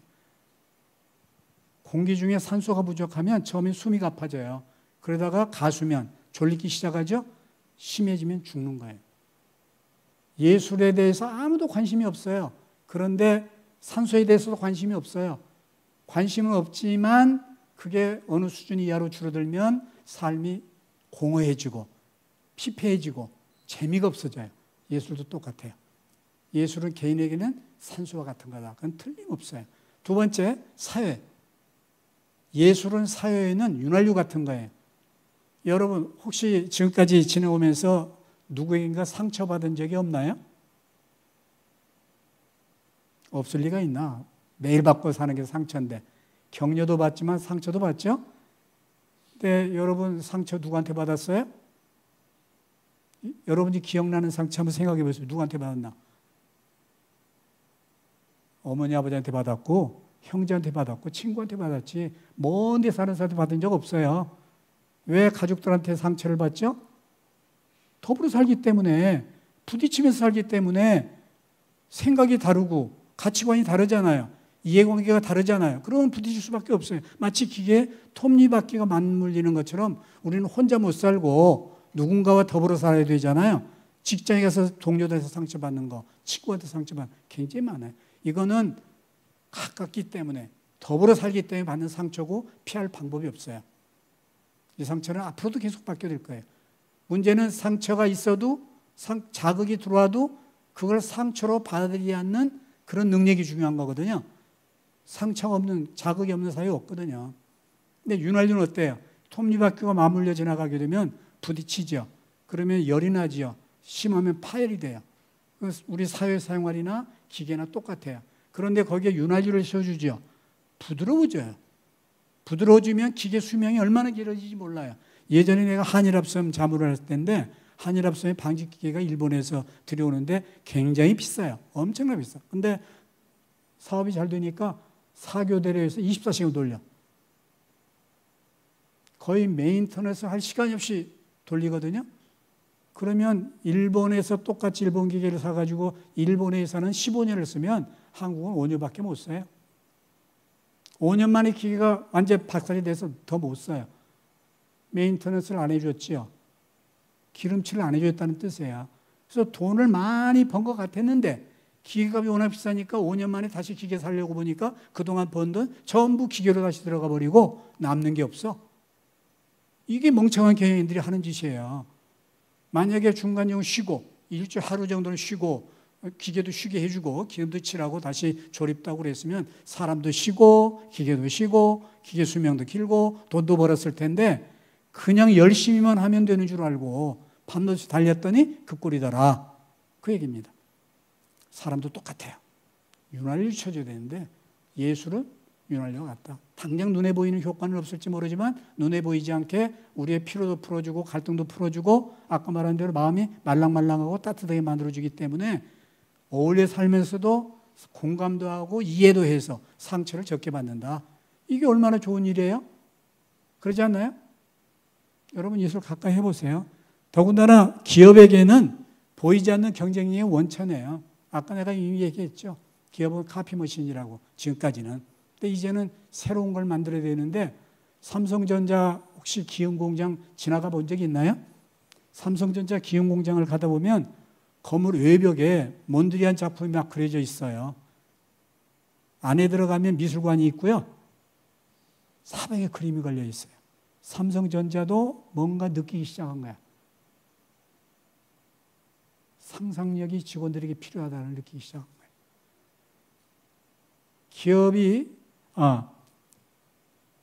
테슬라를 아시죠? 테슬라가 몇 년 전에 자기네가 가지고 있는 모든 특허를 다 공개하겠다 그랬어요. 개방해버렸어요. 특허 하나 얻으려면 얼마나 많은 R&D 비용을 써야 되는데 그렇게 해서 얻은 특허를 경쟁사들이 누구라도 마음대로 갖다 써라. 절대 수를 하지 않겠다. 제소하지 않겠다. 현재 테슬라가 만들고 있는 전기차를 그대로 카피를 해도 전혀 문제 삼지 않겠다고 선언을 해버렸어요. 이거 정신 나간 일 아닌가요? 기업에게 특허가 얼마나 중요한 자산인데 특허를 얻기 위해서 얼마나 많은 R&D 비용을 썼는데 그걸 다 경쟁사가 마음대로 갖다 써도 된다고 얘기를 해요. 왜 그랬을 것 같아요?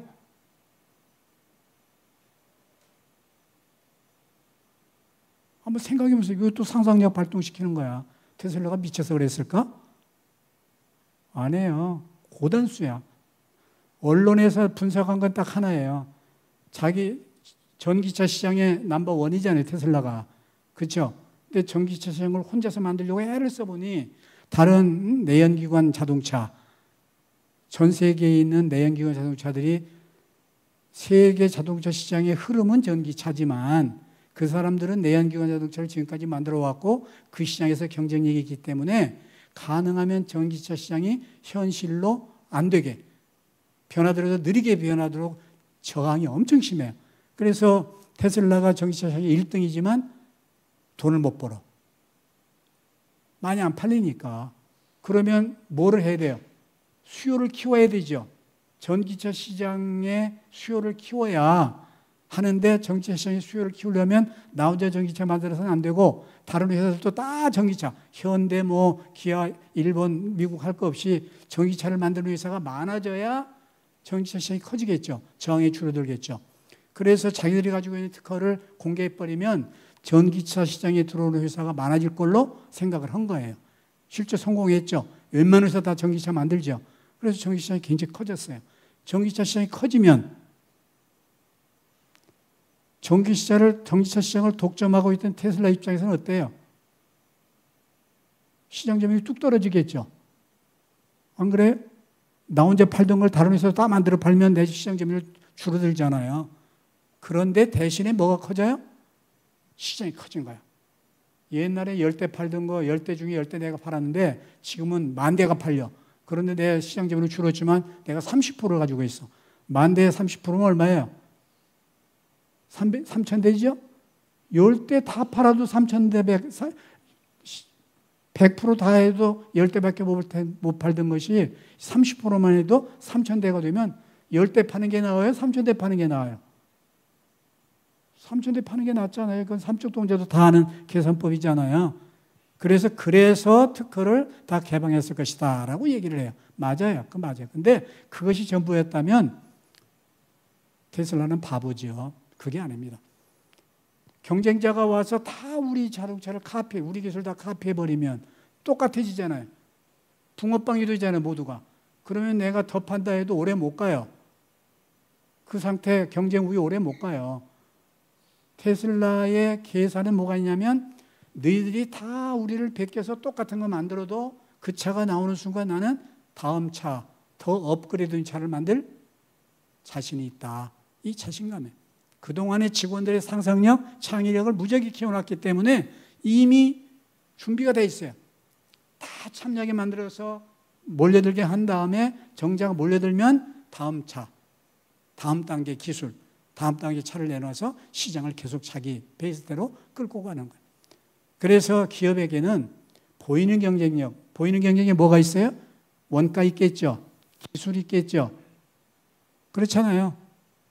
디자인이 있겠죠. 이런 게 다 보이는 경쟁력이에요. 근데 보이는 경쟁력은 빠르면 6개월, 길면 1년도 안 가요. 그 사이 다 카피가 돼버려요. 그래서 돈은 내가 쓰고 재주는 내가 부리고 돈은 떼놈이 번다는 말이 있죠. 그렇게 돼요. 내가 R&D 열심히 해서 신기술 만들어도 그 본전도 뽑기 전에 경쟁사들이 다 카피해버려요. 그래서 그걸 아는 바보가 아니면 이 특허를 개방하지 않아요. 근데 테슬라는 자신이 있었다. 상상력에서 전기차에 관련된 상상력에서 게임이 안 된다. 이미 우리는 직원들을 그렇게 훈련시켜 왔고 그렇게 됐다는 생각. 그래서 한 거예요. 자, 어쨌든 이 예술은 기업에는 보이지 않는 경쟁력이고 특히 앞서가는 인류기업일수록 보이지 않는 경쟁력이 굉장히 중요하다는 얘기를 결론으로 말할 수가 있어요. 자, 학자와 예술가의 차이 혹시 여러분 생각해 본 적이 없죠? 지루해요? 학자하고 예술가의 차이가 뭘 것 같아요? 한번 지금부터 생각해 보세요. 여러분은 학자가 돼도 좋아요. 그렇지만 학자가 되더라도 예술가처럼 생각하라고 말하고 싶어요. 예술가가 갖는 상상력을 여러분의 무기로 받아들여라. 그러면 여러분 미래가 있다. 학자는요, 나도 학자죠. 과학자는 아니지만 나도 학자예요. 학자는 새로운 주장을 펴려면 항상 말을 꺼내기 전에 3가지를 점검을 해야 돼요. 안 그러면 말 꺼내는 순간 깨져버려요. 다른 학자들한테, 다른 교수들한테 엄청 깨져서 묵사버리 버리거든요. 그럼 망신살이 펼치죠. 그래서 새로운 얘기를 못해요. 그런 망신당하지 않으려면 세 가지를 사전에 점검해야 되는데 첫째가 뭘까요? 내가 하는 주장이 논리적으로 타당한가? 안 그럴까요? 말 돼? 그 얘기 말 돼? 말이 된다는 걸 증명해야 되죠. 논리적으로 타당해야 돼요. 두 번째, 논리적으로 타당해. 두 번째, 근거 있어? 사례 있어? 전례 있어? 이게 근거죠. 내 주장이 말로만 끝나는 게 아니라 과거 이런 전례가 있어. 전례가 있으면은 먹혀요. 근거가 되는 거니까. 세 번째, 증명할 수 있어? 내가 말하는 주장을 증명할 수 있어? 조사를 통해서 증명을 하든지 실험을 통해서 증명하든지 증명을 해야 돼요. 그러지 않으면 나는 새로운 얘기했다가 완전히 망신살 학자 이하의 자리로 가게 됩니다. 이런 사회적 견제가 존재하기 때문에 학자들은 말을 하기 전에 자기 검토가 굉장히 심해요. 자기 검열이 굉장히 심해요. 그래서 박스 속에서만 생각이 뱅뱅 돌면서 문제가 없을 때까지 반복하죠. 그렇기 때문에 사고 방식이 스텝 바이 스텝이에요. 한 단계씩 진화, 한 단계씩 발전. 느려요. 그런데 예술가들은 어때요?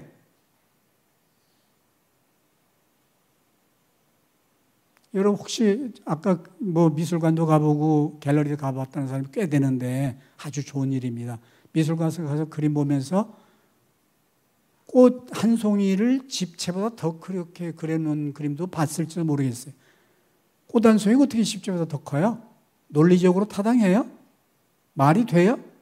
그런데 아무도 예술작품을 보면서 그런 시비를 안 해요.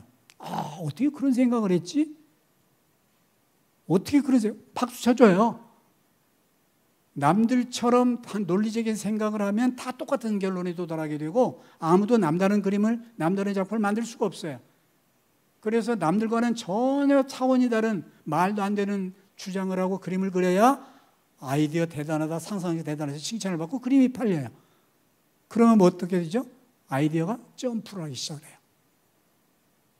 스텝 바이 스텝이 아니라 계속 다른 아이디어, 다른 생각을 내려고 노력하다 보니까 상상력이 무한대로 가는 거예요. 이게 작가들의, 이게 예술가들의 장점이에요. 여러분들도 예술가처럼 상상을 하라는 거예요. 과학을 하더라도, 관리를, 경영을 하더라도 상상력은 이렇게 가라는 얘기죠. 그런데 과학자에게도 문제가 있고 예술가들에게 문제가 있어요. 여러분, 중세 르네상스 시절만 해도요, 모든 예술가는 과학자였다고 봐도 과언이 아니에요. 훌륭한 과학자들이 예술을 했어요. 훌륭한 예술가는 과학적 기반이 든든했고 또 마찬가지로 훌륭한 과학자는 예술적 상상력이 충만했어요. 그래서 기발한 상상을 하고 그거를 검증하기 위한 노력의 결과가 학문으로 발전을 했거든요. 테크노라는 단어 있죠. 테크노. 이게 예술의 어원도 테크노고 과학의 어원도 실업어로 테크노예요. 예술과 과학은 하나였는데 이게 어느새부터 분리가 돼서 예술가들은 과학적 기반이 없고 과학자들은 상상력이 사라져버린. 그래서 이제 문제가 생겼고 최근에 와서 그것 때문에 다시 융합화라는 말이 다시 나오기 시작했죠. 이제는 기술도 따뜻한 기술이 되어야 한다는 얘기가 될 것 같아요. 내가 세계 기업들의 동향을 분석해 보니까 지금 내가 말한 주장이 이미 기업에서는 실현이 되고 있어요. 여러분 S&P가 뭔지 알아요? 스탠다드 푸어스라고 세계 기업 통계를 내는 단체인데 여기에서 세계 매출액이 아니라 주식의 총시가총액으로 세계 500대 상위 기업을 매년 조사를 해서 발표를 하거든요. 근데 세계 500대, S&P 500대 기업을 매년 발표하는데 그걸 조사를 해봤더니 평균 나이, 창업한 지 몇 년이 됐을까? 평균 나이가 오랫동안 60년이었어요. 60년. 그런데 최근에 조사를 해보니까 16년으로 바짝 줄었어요. S&P 500대 기업이라는 세계 경제를 주도하고 있는 기업들이라는 뜻인데 세계 경제를 이끌고 있는 기업들의 평균 창업 나이가 16년으로 줄었어요. 평균이 16년이라면 무슨 소리예요? 지금 200년, 300년 된 기업들이 적지 않거든요. 그런데 평균이 16년이래. 그렇다면 창업한 지 몇 년도 안 돼서 갑자기 대기업, 세계 500대 기업이 돼버린 회사가 부지기수로 많다는 얘기죠. 세계 기업이 젊어졌어요. 세계 기업들의 평균 나이가 굉장히 젊어졌어요. 그래서 나는 뭘 해봤냐면 이 세계 경제를 주도하는 젊은 기업들, 창업한 지 16년도 안 되는 젊은 기업들은 오래된 전통적인 기업과 뭐가 다른가? 그걸 조사를 해봤거든요. 근데 큰 차이가 없어요. 그런데 같은 부분인데 차이가 나는 게 두 가지예요. 아까 말한 대로 AI하고 아트라는 두 날개를 가졌어요. 젊은 기업들은 공통적으로 기술 특화가 되면서 동시에 인간에 대한 이해, 예술이 기업에 깊숙이 들어가 있어요. 좀 속도 낼게요. 예술의 일상화가 됐다는 것이 아마 정답일 것 같아요. 기업들이 세계를 이끌고 있는 젊은 기업들의 특징 하나라면 뭐 기술은 당연히 AI는 당연한 거고 예술의 일상화가 굉장히 빠르게 진행되고 있더라라는 게 내가 발견한 사실이에요. 이게 3단계로 진행되는데 아니 구글 캠퍼스라는 말 들어본 적 있어요? 구글 캠퍼스, 마이크로 캠퍼스, 페이스북 캠퍼스 못 들어봤나요? 일반적으로 그렇게 불러요. 여러분 캠퍼스는 뭘 말하는 거죠? 대학의 울타리, 대학의 정원을 캠퍼스라고 부르잖아요. 남서울대학 캠퍼스를 제가 참 오랜만에 와봤거든요. 그런데 너무 멋지더라고요. 젊음이 넘치는 곳, 아름답게 여유 공간이 많고 젊음이 넘치는 곳이 캠퍼스죠. 그런데 기업들이 캠퍼스라는 표현을 쓰기 시작해요. 꽤 30년 전부터 그랬어요. 그래서 나는 처음에 대학처럼 사옥이 많고 정원이 넓은가? 실제로 마이크로소프트라든지 이런 큰 회사가 보면 대학 못지않게 캠퍼스가 넓어요. 그런데 구글 뉴욕 캠퍼스를 가보면 딱 빌딩 한 채밖에 없어요. 건물 다 하나야. 그런데 캠퍼스래. 왜 그렇게 이름을 부를까요? 처음에는 이해를 못했어요. 왜 이런지. 근데 알고 보니까 이유가 있었어요. 제 손자가 뉴욕에 사는데 지 아버지가 아까 금융사업을 한다고 그랬죠. 월가는 아니고 맨하튼 43번가에 아주 멋진 빌딩 높은 자리, 높은 층에 사무실이 있어요. 근데 손자가 아버지 회사를 가보고 나서는 아버지 회사가 너무 멋진 거라. 그러니까 나는 아버지 회사 다닐 거야. 공부 끝나고 나는 아버지 회사 다닐 거야. 내내 그랬거든요. 근데 어느 날 구글 캠퍼스를 갔다 오더니 이제 아버지 회사 안 간대. 나는 구글 갈 거래. 초등학생이. 도대체 뭐가 애를 이렇게 꼬셨나 봤더니 구글 캠퍼스에 갔더니 애들이 스쿠터를 타고 다녀. 애들이 아니지, 직원들이.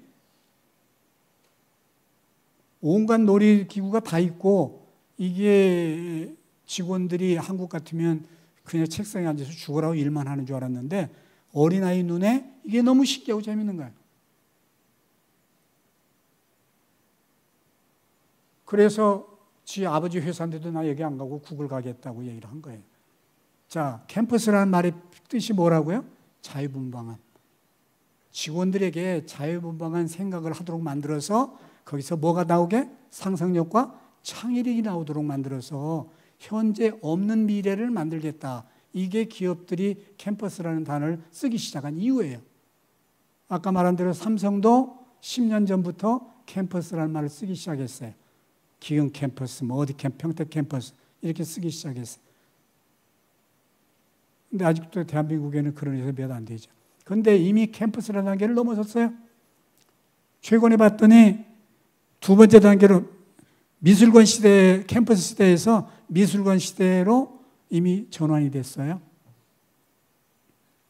이게 내가 공장에 왔는지 회사 사무실에 왔는지 미술관에 왔는지 갤러리에 왔는지 알 수가 없어요.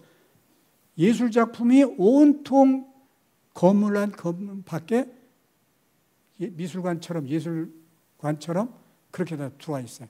그래서 예술작품 속에서 직원들이 근무를 해요. 캠퍼스의 정신이 좀 더 확장된 거죠. 예술 속에서 살아요. 세 번째는 이건 아직은 보편화되지는 않은데 몇몇에서 아티스트를 고용하는 시대가 됐어요.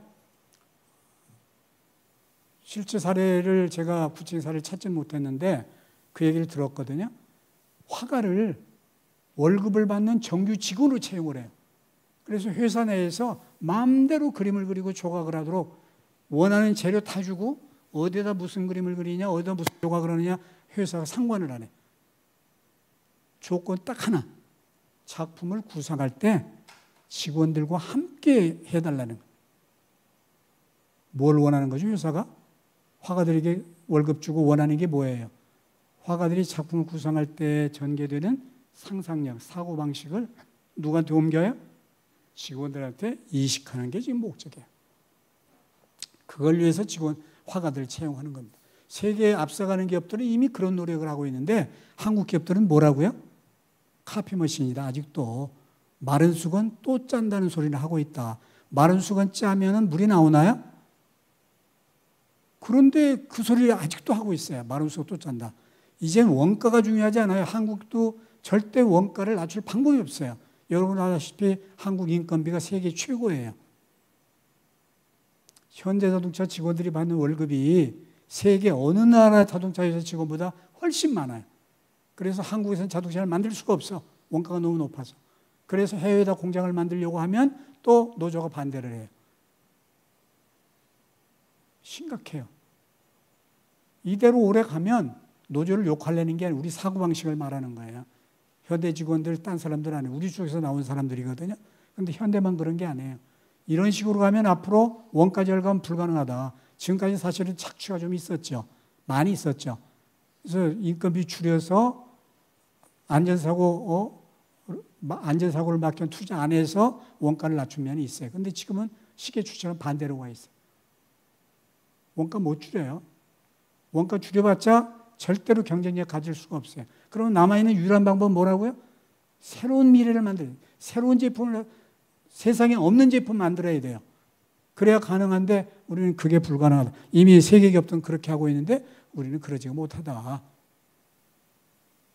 자, 아쉬운 얘기고 이게 과연 현실이 될지 안 될지 모르지만 제 결론은 이겁니다.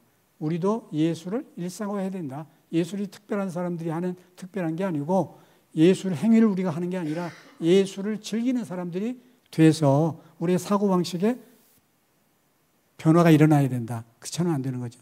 붕어빵이 아니라 자기만의 가치를 추구해야 된다.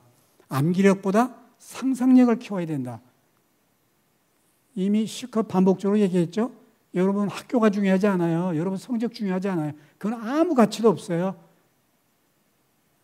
취업하는 데는 도움이 될지 몰라요. 그런데 그 순간이 끝나버려요. 두 번 다시 쓸모없는 게 학벌이고 실력이에요. 성적이에요. 이제는 정작 중요한 건 여러분만의 칼라, 여러분만의 상상력, 여러분만의 특이함, 이게 필요해요. 동시에 세계 흐름을 읽어야 돼요.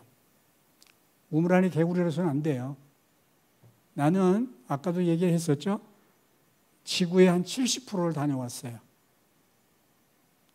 땅덩이로. 나라로 치면 50% 이상을 다녀왔어요. 우리 아이들도 우리 손자들도 지금 그렇게 여행을 다녀요. 나는 여러분들에게도 가능하면 남의 걸 좀 봐라. 세상을 봐라. 넓은 세상을 봐라. 세계를 보면서 미래를 한번 예측해봐라. 그냥 여행을 위한 여행이 아니고 고민하기 위한 여행을 좀 자주 해봐라. 그게 여러분의 미래를 만드는데 좌표가 될 거다. 그렇게 생각을 합니다. 자, 이제 결론인데 제가 한국미술재단을 만들고 이사장을 만들어서 지금까지 온 게 9년째입니다. 2013년에 은퇴를 했는데 은퇴하면서 준비를 해가지고 2015년에 출범을 시켰어요. 그래서 지금까지 하고 있는데 지금까지 미술재단을 만들고 하고 있는 이 일은 지금까지 내가 여러분에게 설명한 그 고민의 결과예요. 우리 사회를 좀 바뀌어야 되는데 변화시켜야 미래가 있는데 정부의 얘기를 해도 안 되고 그룹의 얘기를 해도 안 되고 아까도 말한 것처럼 나는 여러 그룹의 회장 자문교수고 정부에도 위원장도 정부에도 많이 들어가 있어서 나는 내가 영향력이 있다고 자뻑을 했어요. 내가 나서서 설득을 하면 세상이 좀 변하지 않을까. 정부도 움직이고 기업도 움직이지 않을까 그렇게 생각을 했는데 웬걸 착각이었어요. 전혀 안 돼요. 그래서 좌절하고 포기 단계에 이르렀는데 그래도 명색이 지식이잖아요. 문제가 있다는 걸 알았는데 우리가 지금 변화해야 된다는 걸 알았는데 방법이 있다는 걸 알았는데 알고도 행동을 하지 않으면 어떻게 되는 거예요? 계속 마음에 양심의 가책으로 남겠죠? 나머지 내가 얼마나 살지 모르지만 사는 동안 나는 이름만 말로만 입으로만 지식인이었어. 그렇게 지날 것 같아서 면피하려고 그래도 나도 아는 건 실천했어라고 생각을 해서 면피하기 위해서 3년만 내 주장을 행동으로 옮겨보자. 그래서 미술재단 만들고 3년 후에 가진 돈 다 쓰고 나면 3년 후에 망하자. 그래서 3년 후에 망하는 걸 목표로 미술재단을 시작했고 친구들한테, 제자들한테, 동료들한테 같이 하자고 설득을 해서 3년 후에 망하는데 다 동의하는 사람들만 돈을 출자를 했어요. 몇 천만 원에서 몇 억까지 돈을 내서 자본금을 만들고 그걸로 지금 내가 말한 세상의 사회 변화를 일으켜보려고 노력을 많이 했는데 3년 지나도 안 망하더라고요. 기다리고 있던 사람들이 너무 많았고 박수 쳐주고 환영하는 거야. 그래서 이제는 본격적으로 해야 되겠다라고 생각돼서 모든 것이 비영리 공익법인으로 만들어졌어요. 정부의 지원 한 푼도 안 받고 우리 주머니 털어서 하되 비영리고 공익재단으로 우리 힘으로 해보자. 정부는 정부의 역할이 있고 민간은 민간의 역할이 있으니까 할 수 있을 때까지 우리가 한번 해보자고 시작해서 미술재단을 만들었어요. 목표는 이거예요. 예술이 대중의 삶 속으로 들어가도록 돕자. 돈 있는 사람들이 전유물이 아니라 돈이 있든 없든 누구라도 그림, 음악 즐기면서 살도록 만들자. 그래서 예술을 통해서 국민들의 삶의 질이 높아지고 우리의 미래가 건강해진다면 이것만큼 가치 있는 일이, 보람 있는 일이 세상에 뭐가 있겠냐. 이 목적을 위해서 만들어진, 탄생된 순수 민간 비영리 공익법인이 한국미술재단이에요. 우리가 하고 있는 일은 크게 세 가지인데,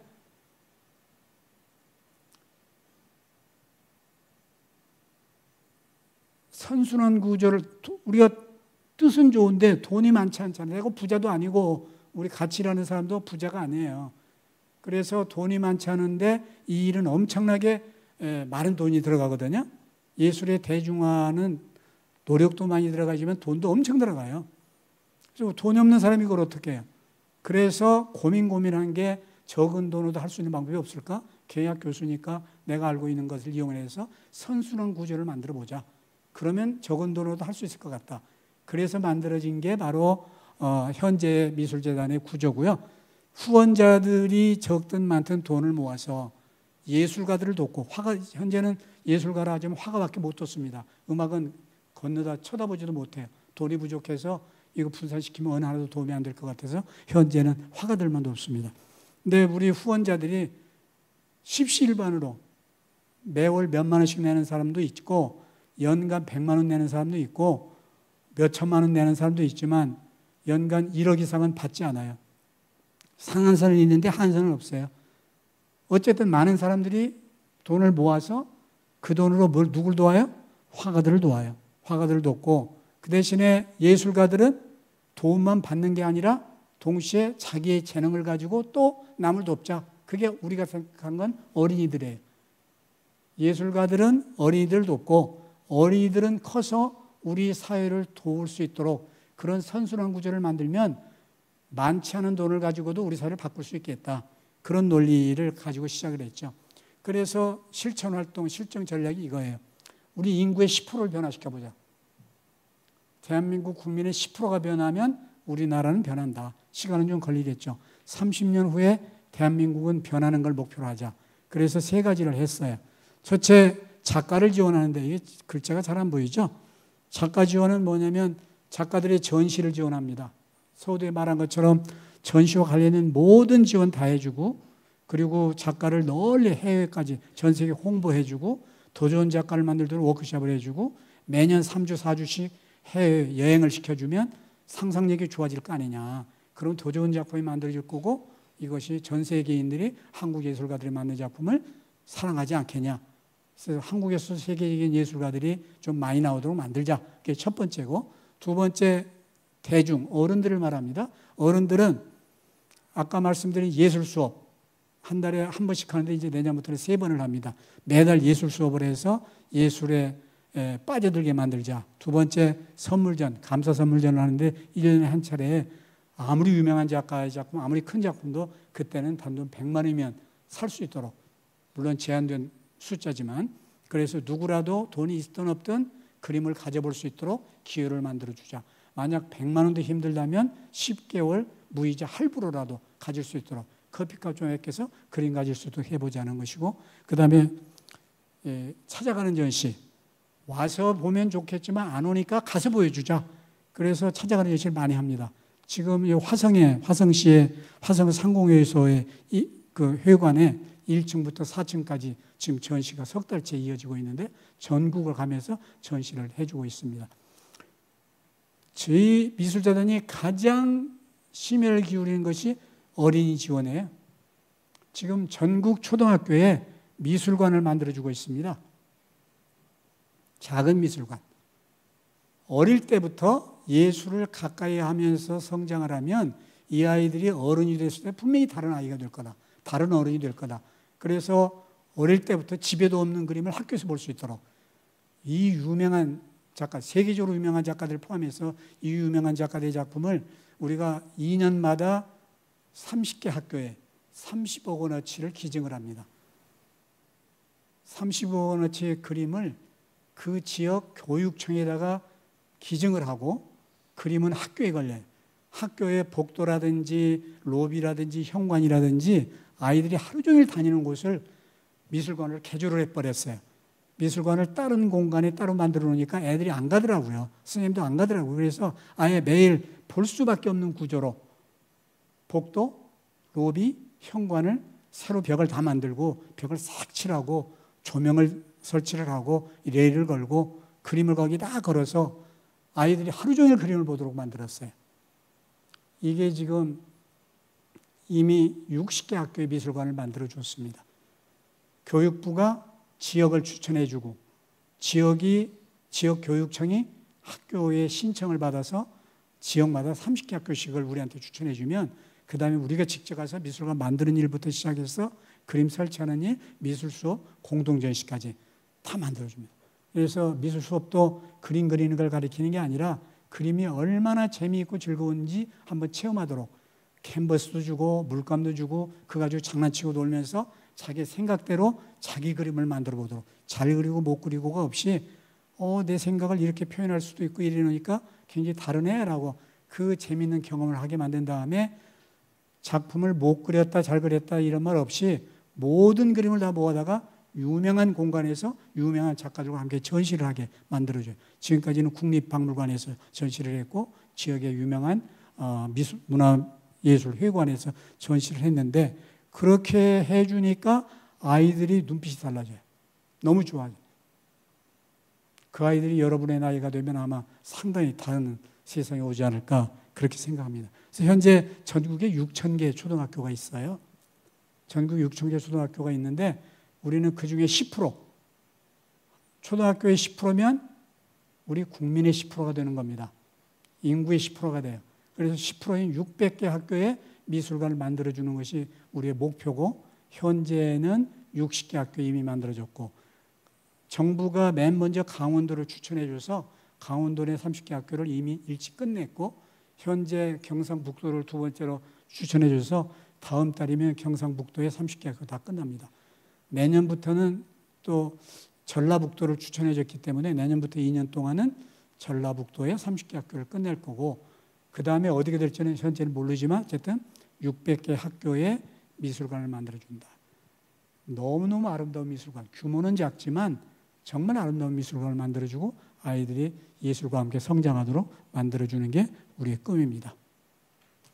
긴 시간 쉬지 않고 여러분 들어줘서 너무 고맙습니다. 그런데 혹시라도 나중에라도 궁금하면 인터넷 들어가서 한국미술자단을 쳐보세요. 그러면 그 안에 모든 정보 있고 나한테 연락할 방법도 있어요. 궁금하면 우리 갤러리 놀러와도 좋고 언제든지 도움을 요청해도 돼요. 자, 여러분 들어주셔서 고맙습니다.